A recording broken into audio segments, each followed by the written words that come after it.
안녕하세요. 부자 아빠가 된다, 된다, 된다. 오늘은 일이 좀 많이 있어서 피곤하지만 그래도 책상에 앉았습니다. 책을 책상에 앉기까지 힘들긴 하지만은 앉고 나서 책을 보고 30분간 읽고 나면 뭔가 해냈다는 느낌이 사실 듭니다. 그래서 이, 좋은 느낌을 계속 받기 위해서 오늘도 여전히 부시에 앉았습니다. 그럼 책을 보면 어제 로라가 로라가 가장 친한 이지가 죽은 걸로 해서 충격을 받고 끝났잖아요. 이번 챕터는 수조라는 챕터인데, 로라가 이제 수영을 강요하는 아빠와 그거를 못마땅하게 생각하는 아빠와 로라와의 이렇게 생각들을 이렇게 이야기를 해주는 것 같은데요. 여기서 자기 주도적인 삶을 살아야 되냐, 아니면은 아빠가 이렇게 좁은 미래의 계획을 세워놓은 그 삶을 따라가야 되냐에 대해서 그 부분에 약간 마찰이 좀 있었던 것 같은데, 근데 이제 혼자 주도적인 삶을 살아가는 게 맞다고 생각이 들어서 로라가 그 앨런 부인에게 나는 이제 혼자 살 수 있는 그런 삶을 살 수 있게 체계적인 도서관에 그 삶을 살 수 있게 요구를 하죠. 그래서 이제 앨런 부인이 이렇게 도서관에 이제 책에 이렇게 움직이게 하는 그런 마법 같은 걸 쓰면서 책을 로라에게 상큼한 라인색의 책을 받을 수 있게 주고 이 장이 끝나게 됩니다. 그러니까 그런 것 같아요. 저도 어렸을 때는 부모님이 학교 다니라 하고 이렇게 보내는 거 하라는 대로만 하고 살았었는데, 이제 시간이 흐르고 지금 보니까 어느 순간 남들이 하고 있는 똑같은 일을 하고 있었을 때는 다 남들이 하니까 그렇게 했지만, 지금 현재 제 삶은 제가 열심히 일을 하고 남은 시간은 뭐 공부를 한다든지 책을 읽는다든지 다른 알바를 한다든지 저만의 시간을 가지고 하고 있기 때문에, 저도 어느 일부분은 다른 삶이 아니고 저를 위해서 사는 주도적인 삶을 살고 있다고 생각이 듭니다.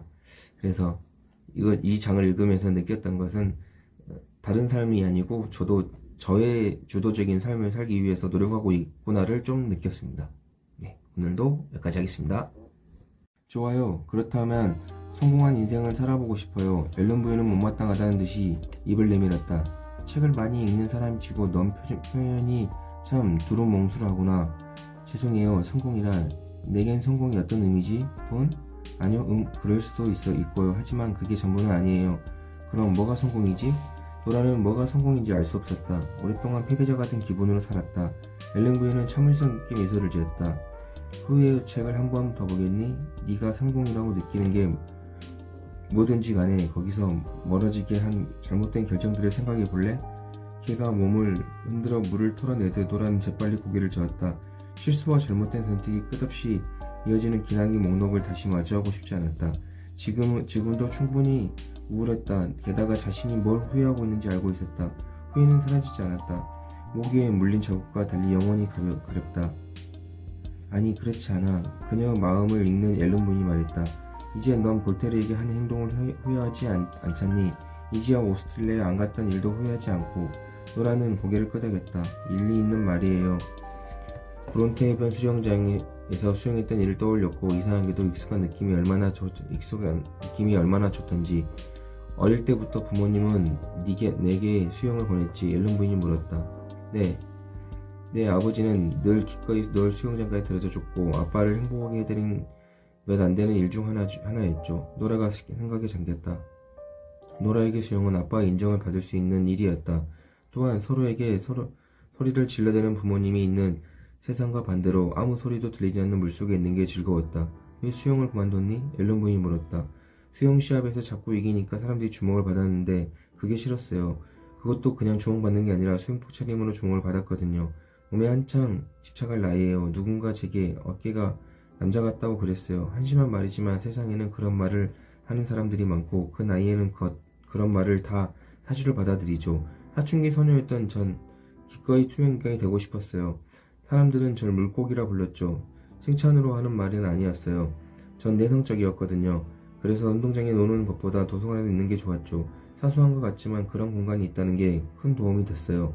사소한 것의 중요성을 절대 과소평가하지 마라. 그 말은 늘 명심해야 해. 앨런 부인이 말했다. 노라는 돌이켜보았다. 학창시절에 그녀는 내성적인 성격과 눈에 띄는 수영 실력이 합쳐져서 아이들의 미움을 살 수 있었으나 한 번도 괴롭히나 따돌림을 당하지 않았다. 아마도 오빠 조 때문이었을 것이다. 조는 딱히 싸움을 잘하진 않았지만 늘 인기가 많아서 동생이 노라는 학교 폭력에서 제외되었다. 노라는 처음에는 베드퍼드 주에서 나중에는 전국대회에서 우승했지만 15살이 되자 연습이 너무 버거웠다. 매일 수영장을 돌고 또 돌았다. 수영을 그만둘 수밖에 없었어요. 앨런 부인은 고개를 끄덕였다. 그 바람에 너와 아버지 사이에 유대감도 옅어지면서 완전히 끊어져 버렸지. 그런 셈이죠. 노라는 이슬비가 세션을 그으며 내리던 일요일 아침 베드퍼드 레저센터 앞에 주차된 차 안에서 수영을 그만두고 싶다고 아빠에게 말했던 일을 떠올렸다. 그 말을 들은 아빠는 실망하고 크게 분노하던 표정이 기억났다. 하지만 넌 성공할 수 있어. 아빠는 그렇게 말했다. 그렇다. 이제 기억났다. 넌 절대 가수가 될 수 없지만 이젠 진짜야. 이건 진짜야. 성공이 네 코앞에 있다고 계속 언급하면 올림픽에 출전하게 될 거야. 이 아빠가 확신해. 노라는 그런 말을 하는 아빠에게 화가 났다. 마치 행복한 삶으로 가는 아주 좁은 길이 있고 노라는 그 길로 가야만 한다고 아빠가 대신 결정해버린 것이었다. 이 삶을 주체적으로 살아가려는 그녀의 의지는 무조건 잘못되었다는 듯이.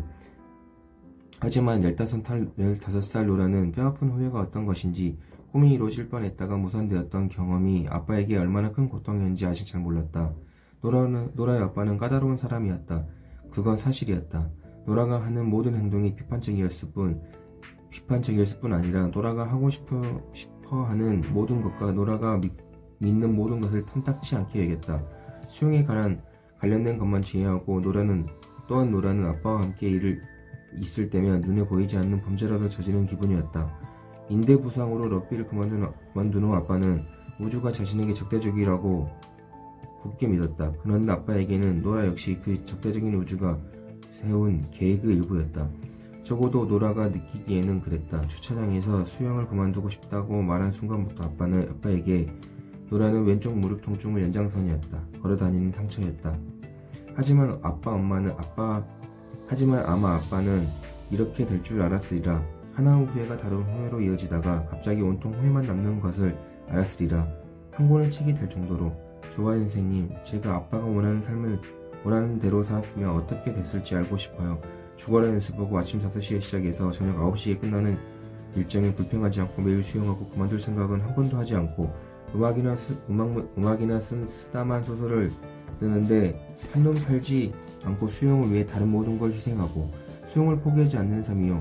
올림픽에 출전하기 위해 만반의 준비를 하는 삶이요. 절 그 삶으로 데려가 주세요. 순간적으로 앨런 부인은 노라의 짧은 웅변을 흘려듣는 듯했다. 찡그린 얼굴로 체스판을 바라며 어떻게 하면 이길 수 있을까 생각하는 것 같았다. 록은 내가 제일 좋아하는 기물이란다. 앨런 부인이 말했다. 사람들은 룩을 만만하게 봐. 룩은 직선으로만 움직이지. 사람들은 퀸과 나이트, 비숍만 감시해. 왜냐면 그 기물들은 교활하거든. 하지만 널 무너뜨리는 건 대부분 룩이야. 직선으로 움직이는 건 보기보다 간단하지 않아. 노라는 앨런 부인이 체스 이야기를 하는 게 아닐 수도 있음을 깨달았다. 하지만 이제 선반이 움직이고 있었다. 기차처럼 빠르게. 이번에 네가 요구한 삶은 펍을 운영한 삶이나 오스트레일리아의 모험을 추구하는 삶보다 약간 더 멀어. 앞에 두 개가 더 근접한 삶이었고 이번 삶은 훨씬 더 먼 과거에 다른 선택을 많이 해야 했거든. 알겠니? 알겠어요. 도서관에도 나름의 체계가 있어. 이번에는 앨런 부인이 일어나지 않고 그저 왼손을 들었다. 그러자 책이 그녀에게 날아왔다. 어떻게 하셨어요? 모르겠구나. 자, 이게 네가 요구한 삶이다. 읽어보렴. 노라는 책을 받았다. 밝고 상큼한 나염색이었다. 첫 장을 펼쳤고 이번에는 아무것도 느낄 수 없었다. 수조. 이영민한 눈동자의 사선은 다시 체스판 앞에 앉아 있었고 노라가 돌아왔는데도 고개를 들지 않았다. 끔찍하네요. 앨런 부인이 쓴 웃음을 지었다. 이제 알겠지? 뭘요? 넌 선택은 할 수 있었지만 결과까지 선택할 수 없다는 걸. 하지만 내 생각에는 변함이 없다. 그건 좋은 선택이었어. 단지 결과가 바람직하지 않았을 뿐이지. 노라는 엘렌 분의 얼굴을 많이 바라보았다. 선생님은 이 상황을 즐기는 건가? 난 왜 오스트레일리아에 계속 남아있을까요? 왜 이지가 죽은 뒤 곧바로 영국으로 돌아오지 않았을까요? 앨런 부인은 어깨를 으쓱였다. 옴짝달싹 못하게 된 거지. 넌 스픔에 빠져 있었고 우울한 상태였어. 우울증이 어떤지 알잖니? 노라도 잘 알고 있었다. 어디선가 읽었던 연구가 생각났다. 물고기를 대상으로 한 연구였는데 물고기는 사람들이 생각하는 것보다 인간과 훨씬 더 비슷하다. 물고기도 우울증에 걸린다. 제브라피쉬를 대상으로 한 실험이었다. 연구팀은 수조 측면 중간에서 약간 아래쪽 마커로 수평선을 그렸다. 우울증에 걸린 물고기는 그 선 아래쪽에만 머물렀다. 하지만 같은 물고기의 항우울제 프로작을 먹였더니 선 위로 아예 수조 위까지 올라가 생생 돌아다녔다. 마치 새로 태어난 듯이. 자극이 없으면 물고기는 우울증에 걸린다. 자극까지는 아니더라도 무엇이 있어야 한다. 돌이나 나무, 수초가 있는 수조에서 그냥 둥둥 떠다니기만 하면 물고기는 우울증에 걸린다. 어쩌면 이지가 죽은 뒤로 노라에게 오스트레일리아는 그렇게 텅 빈 수조였는지 모른다. 어쩌면 선의로운 헤엄칠 만한 동기가 전혀 없었는지도 모른다. 어떤 항우울제를 먹는다 해도 다시 올라갈 수 없었을 것이다. 그래서 그저 조조와 함께 그 집에 살면서 오스트레일리아에 그대로 남아있으리라. 강제로 추방되지 않는 한 어쩌면 자살마저도 너무 활동적인 행위일 것이다. 그냥 둥둥 떠다니며 달리 아무것도 기대하지 않은 채 변화하려고 시도조차 않은 인생도 있을 것이다. 어쩌면 대부분의 인생이 그럴지 모른다. 맞아요. 이제 노라는 큰 소리로 말했다. 아마 난 엄짝달싹 못하는 신세였을 거예요. 어쩌면 모든 삶에서 그런지도 몰라요. 그냥 그게 나인지도 몰라요. 불가사리는 모든 삶에서 불가사리죠. 불가사리가 항공우주공학 교수가 되는 삶은 없어요. 아마 내가 엄짝달싹 못하지 않는 삶은 없을 거예요. 글쎄 아닌 것 같은데? 좋아요. 그럼 내가 엄짝달싹 못하지 않는 삶을 살아볼게요. 어떤 삶이 그럴까요? 그건 네가 나한테 말해줘야 하는 거 아니니? 앨런 부인은 퀸을 움직여서 폰을 접고는 체스판을 돌렸다. 유감이지만 난 그냥 사서들은 해박한 지식을 가지고 있잖아요. 우리를 올바른 책으로 올바른 세상으로 인도하고 최상의 장소를 찾아주죠. 영혼이 있는 검색 엔진처럼요. 맞아. 하지만 넌 네가 뭘 좋아하는지 알아야 해. 비유 검색창에 뭐라고 쳐야 할지 알아야 한다고. 그리고 자신이 뭘 좋아하는지 확실해지기 전까지는 몇 가지 시도를 해봐야 해. 그럴 힘이 없어요. 전 못할 것 같아요. 살아봐야만 배울 수 있어. 네, 계속 그렇게 말씀하시네요. 노라는 한숨을 내쉬었다. 이 도서관에 한숨을 쉴 수 있고 자신의 몸이 고스란히 느껴진다는 사실이 이게 정상처럼 느껴진다는 사실이 신기했다. 왜냐하면 이곳은 단연코 정상이 아니기 때문이다. 그녀의 진짜 몸도 여기 있지 않았다. 있을 수가 없었다. 그런데 사실상 여기 있었다. 왜냐하면 어떤 의미에서 그녀는 여기 있었기 때문이다.